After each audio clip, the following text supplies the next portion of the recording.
नमस्कार, तारात्रा boys YouTube channel के अंदर आप सभी का एक बार फिर से बहुत बहुत स्वागत है। और आप हमारे चैनल पर नए हैं तो चैनल को सब्सक्राइब ज़रूर कर दें। पश्चिम बंगाल की विधानसभा चुनाव की 292 सीटों पर चुनाव खत्म होने के बाद में 5 सबसे बड़ी न्यूज एजेंसियों के महा एग्जिट पोल जारी हो चुके हैं, जो बंगाल के अंदर पहली बार बीजेपी को पूर्णतः बहुमत दिया जा रहा है। 200 प्लस सीटों पर बहुमत दिया जा रहा है। अगर बात करें India Today, CNX, My India, ABP C voter, Republic, CNX, ETV 9 Bharat और न्यूज़ 24 चाणक्य ओपिनियन पोल के अनुसार बंगाल के अंदर बीजेपी पार्टी को 200 प्लस सीटों का सबसे बड़ा बहुमत का आंकड़ा दिया जा रहा है, जिससे ममता दीदी के नेताओं ने एग्जिट पोल पर बड़े सवाल उठा दिए। बंगाल के अंदर पहली बार सत्ता परिवर्तन हो रहा है और बीजेपी पार्टी ताबड़तोड़ जीत हासिल कर रही है, जिसकी वजह से ममता दीदी लगातार नए नए बयान भी दे रही है। आगे आप देखिए इस रिपोर्ट के अंदर कि आखिरकार किसको कितनी सीटें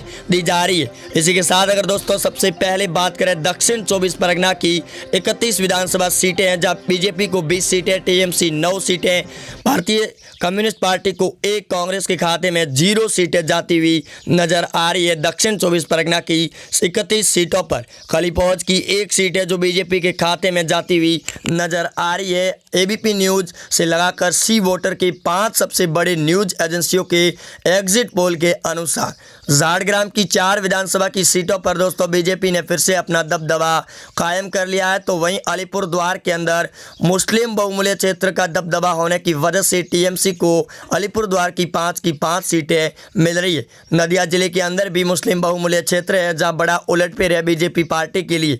15 सीटों पर TMC पार्टी ने अपना कब्जा जमा लिया है नदिया जिले की सीटों पर। वहीं नदिया के बाद में अगर बात करें सर्वे के मुताबिक दार्जिलिंग जिले की 5 विधानसभा सीटें बीजेपी के खाते में जा रही है। इसी के साथ 61 सीटों में बीजेपी 30 सीटें, TMC 29 सीटें जीत गई है। दक्षिण दिनाजपुर की 6 विधानसभा की सीटों में बीजेपी को 4 सीटें, TMC को 2 सीटें मिलती हुई नजर आ रही है, जो बड़े तौर पर बीजेपी पार्टी के लिए काफ़ी ज़्यादा प्रभाव दिखाई दे रहा है। पश्चिमी वर्धमान जिले की कुल 9 विधानसभा की दोस्तों सीटें हैं, जिसमें बीजेपी पार्टी को 7 सीटें, TMC को 2 सीटें मिलती हुई नज़र आ रही है। जारी हुए ओपिनियन पोल और एग्जिट पोल के अनुसार दोस्तों बड़ी रिपोर्ट हम आपको दिखा रहे हैं। हुगली जिले की कुल 18 विधानसभा की सीटें हैं, जिसमें बीजेपी अकेली 10 सीटें, TMC को 7, कांग्रेस के खाते में 1 सीट जाती हुई नज़र आ रही है। तो वहीं आगे बात करें हावड़ा जिले की 17 विधानसभा सीटों पर 13 सीटें बीजेपी को, 4 सीटें TMC को। इसी के साथ 111 के आंकड़े पर बीजेपी 64, TMC 44, CPIM 2, कांग्रेस के खाते में 1, अदर को 0 सीटें मिलती हुई नजर आ रही है। वहीं वर्धमान जिले की 16 विधानसभा सीटों में बीजेपी अकेली 12 सीटें जीत रही है, TMC को 4 सीटें मिल रही है। ओवैसी का भी फैक्टर काम नहीं आ रहा है, अब्बास सिद्दीकी पहले भी आंधी में उड़ चुके हैं। वहीं दोस्तों वर्धमान जिले के बाद में अगर बात करें मुर्शिदाबाद की सीटें, 22 विधानसभा की सीटें, TMC पार्टी ने एग्जिट पोल पर भी सवाल उठाए हैं। मुर्शिदाबाद की 22 सीटों पर बीजेपी पार्टी को 6 सीटें, TMC को 15, भारतीय कम्युनिस्ट को 1, कांग्रेस को 0 सीटें मिलने की वजह से मुर्शिदाबाद की विधान सीटों पर सवाल उठाए गए। मालदा जिले की कुल 12 विधानसभा सीटें, जिसमें बीजेपी 8 सीटें, TMC 2, CPIM को 1, कांग्रेस के खाते में भी 1 सीट जाती हुई नजर आ रही है। इसी के साथ 161 सीटों पर बीजेपी 90, TMC 65, CPIM 4 पर पहुंच चुकी है, कांग्रेस 2 पर है। तो वहीं दोस्तों लगातार सर्वे आंकड़े बदल रहे हैं 5 सबसे बड़ी न्यूज एजेंसियों के मुताबिक। वीडियो के एंड तक जरूर बने रहे। वीडियो के एंड में पूछे गए सवाल का सही जवाब देकर आप भी बन सकते हैं 1 लाख रुपए के भागीदार। बीरभूम जिले की कुल 11 विधानसभा सीटें बीजेपी के खाते में जाने से बड़ा हड़कंप मच चुका है। एग्जिट पोल के मुताबिक बीरभूम के अंदर बड़ा उलटफेर है। वहीं बांकुड़ा जिले की कुल 13 विधानसभा सीटों में बीजेपी 10 सीटें, TMC को 3 सीटें मिल रही है। 185 सीटों में बीजेपी 111 के आंकड़े पर है, TMC 68 पर, CPIM 4, कांग्रेस के खाते में 2 सीटें जाती हुई नजर आ रही है। वही दोस्तों अगर आगे बात करें पूर्व मेदिनीपुर की 16 विधानसभा की सीटों पर बीजेपी को 8 सीटें, TMC को 6 सीटें, भारतीय कम्युनिस्ट पार्टी को 2 सीटें मिलती हुई नजर आ रही है। 201 सीटों पर चुनाव संपन्न होने के बाद 119 पर बीजेपी पहुंच चुकी है। वहीं दोस्तों आगे बात करें पुरुलिया जिले के बारे में, जहां मुस्लिम बहुमूल्य फिर से दबदबा कायम करता है, जहां बीजेपी का फैक्टर कम नज़र आ रहा है। 9 सीटों में टीएमसी 6 सीटें जीत रही है, बीजेपी को 3 सीटें ही मिल रही है। वहीं दोस्तों अगर आगे बात करें पश्चिमी मेदिनीपुर जिले के बारे की 15 विधानसभा सीटों में फिर से बीजेपी ने अपना ताबड़तोड़ वोटिंग के साथ दबदबा कायम कर लिया है। 10 सीटें जीत रही है बीजेपी, तो वहीं 4 सीटें कांग्रेस टीएमसी जीत रही है। 1 सीट सीपीआईएम के खाते में। 225 सीटों पर चुनाव संपन्न होने के बाद जलपाईगुड़ी की 8 सीटें बीजेपी के खाते में, तो वहीं 233 के आंकड़े के बाद बीजेपी 140, टीएमसी 84, सीपीआईएम 7 पर है, कांग्रेस 2 पर है। अदर पार्टी को 1 सीट मिलती हुई नजर आ रही है। कूच बिहार जिले की विधानसभा की 8 सीटें बीजेपी के खाते में जाने की वजह से 5वें चरण के अंदर भी ममता दीदी ने बड़ा कांड भी कर दिया था और अब बीजेपी के खाते में एग्जिट पोल ने साफ तौर पर 8 की 8 सीटें दे दी है। कोलकाता जिले की सबसे बड़ा उलटफेर है, जहां 8 विधानसभा की सीटों पर बीजेपी जीत रही है। कुल 11 सीटों में टीएमसी को 2 सीटें, कम्युनिस्ट को भी 2 सीटें मिल रही है। 252 पर सीटों पर चुनाव संपन्न होने के बाद 155 पर बीजेपी पहुंच चुकी है। वहीं आगे अगर बात करें उत्तर दिनाजपुर की 9 विधानसभा सीटों में बीजेपी को 5 सीटें, टीएमसी को 4 सीटें मिलती हुई नजर आ रही है। 261 के आंकड़े के बाद बीजेपी 160 पर, टीएमसी 90, सीपीआईएम 9 सीटों पर पहुंच चुकी है। वहीं उत्तर 24 परगना अंतिम शोर में 33 विधानसभा की सीटें सबसे बड़ी सीटें, जहां हिंदू मुस्लिम समुदाय का काफ़ी ज़्यादा दबदबा भी रहता है। मथुरा समाज का भी दबदबा है और बड़ा उलटफेर है।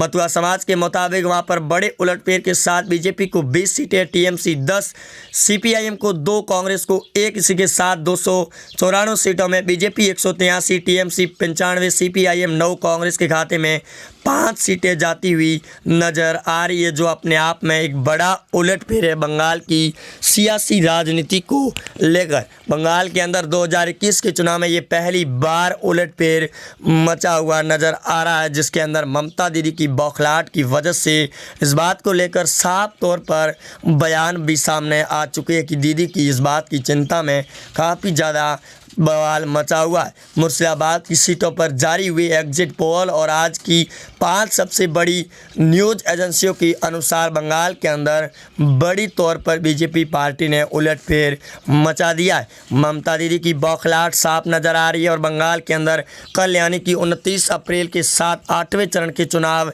जो फाइनल चरण था बंगाल के अंदर संपन्न हो चुके हैं। तो वहीं 2 सीटों पर चुनाव अगले महीने यानी कि मई माह के अंदर होने वाले, वहां पर प्रत्याशियों की होने की वजह से उस बार चुनाव नहीं लड़ पाए और सीटों पर चुनाव इलेक्शन बोर्ड के द्वारा रद्द किए जाने के ऊपर खबरें सामने आ चुकी थी। वहीं ममता दीदी के ऊपर और बीजेपी पार्टी के फेवर में आए एग्जिट पोल और महा ओपिनियन पोल के अनुसार बंगाल के अंदर बीजेपी पार्टी ने अपना एक बार फिर दबदबा कायम कर लिया है। ममता दीदी की तीसरी बार लगने वाली सरकार का उलटफेर और तख्ता पलट करके रख दिया है पीएम मोदी ने। इस बात को लेकर एनडीटीवी के पत्रकार रवीश कुमार ने भी इस बात को माना है कि बंगाल के अंदर बीजेपी का फैक्टर और बीजेपी का जादू चल पड़ा है। पीएम मोदी और गृह मंत्री अमित शाह ने बड़े तौर पर जो ऐलान जारी किया था कि बंगाल के अंदर 200 प्लस सीटों पर बीजेपी पार्टी टीएमसी पार्टी को बड़ा झटका देगी बंगाल के चुनाव में, पहली बार वो करके दिखाया है दोस्तों। और बंगाल के अंदर अब बीजेपी की सरकार बनने जा रही है, जो पीएम मोदी और गृह मंत्री अमित शाह ने बंगाल की लोगों को बड़े तौर पर धन्यवाद देते हुए कहा कि बंगाल की जनता ने बीजेपी का सबसे बड़ा साथ दिया है और इस बात की खुशी भी है कि पहली बार दीदी की सत्ता पलट करके बंगाल के अंदर जय श्री राम के नारे लगेंगे अब बंगाल की राजनीति में। क्योंकि आपको बता दें कि कल यानी कि 29 अप्रैल को हुए 8वें चरण के चुनाव के दौरान भी भारी तरीके से टीएमसी के गुंडों ने लूट मचा कर रख दी थी। ईवीएम मशीनों के साथ बूथ को लूटने की कोशिश भी जारी की गई थी, जिसके बाद में सुरक्षा एजेंसियों ने बड़ी मुस्तैद के साथ में टीएमसी के नेताओं को भगा दौड़ा कर पीट दिया। ममता बनर्जी सत्ता की ओर में लालच में लौट रही सड़कों पर, जिसकी वजह से दीदी पर भी अब बड़े सवाल उठ रहे हैं कि दीदी के पैर टूटने के बाद भी दीदी लगातार बीजेपी हो या फिर अब्बास सिद्दीकी हो या फिर ओवैसी हो, लगातार उन पर सवाल खड़े कर रही थी। वही अब्बास सिद्दीकी और ओवैसी का फैक्टर ना चलने की वजह से बीजेपी पार्टी को काफ़ी ज़्यादा फ़ायदा भी पहुंचा है, जिसकी वजह से ममता की बौखलाहट, अब गुस्सा पूरी तरीके से ओवैसी और अब्बास सिद्दीकी पर निकलता हुआ नज़र आएगा। वहीं अगर आपको बता दें कि बंगाल के अंदर बीजेपी की सरकार बनने के बाद टीएमसी के गुंडों की चुन चुन कर चटनी की जाएगी, जिसकी वजह से बंगाल के अंदर एक जय श्री राम के नारों का सबसे बड़ा उद्घोष और केंद्र बनाया जाएगा। बंगाल के अंदर जारी हुए इस ओपिनियन पोल और एग्जिट पोल के मुताबिक बंगाल की राजनीति में ये सबसे बड़ा बदलाव है और CNN, सी वोटर और चाणक्य और कई बड़े ओपिनियन पोलों के मुताबिक बंगाल की राजनीति में पहली बार सत्ता परिवर्तन होती हुई नज़र आ रही है ममता दीदी की। और ममता दीदी के नेता भी लगातार हड़कंप के अंदर भी आ चुके। ममता दीदी की सबसे बड़ी हॉट सीट नंदीग्राम और भवानीपुर की सीटों पर भी टीएमसी ने अपना हाथ धो दिया है। दादा की सीट पर दीदी को हार का मुंह देखना पड़ रहा है, जहाँ करीब 55,000 वोटों से लीड दे रहे हैं शुभेंदु अधिकारी। तो वहीं भवानीपुर की सीट पर बीजेपी के प्रत्याशी जो पिछले चुनाव में टीएमसी के सबसे बड़े नेता थे, लेकिन इस बार बीजेपी का दामन थामने के बाद उनकी ओर सीट अग्रसर होती हुई नज़र आ रही है भवानीपुर की सीट पर। वहीं आपको बता दें कि बंगाल के अंदर जारी हुए एग्जिट पोल के बाद में लगातार सवाल उठाए जा रहे हैं टीएमसी पार्टी के, और ये साफ बात है कि अब बंगाल के अंदर बौखलाहट देखने को मिल रही है। वही दोस्तों, आप हमारे चैनल पर नए हैं तो चैनल को सब्सक्राइब ज़रूर कर दें। मिलते हैं नए अपडेट के साथ, तब तक के लिए जय हिंद, वंदे मातरम।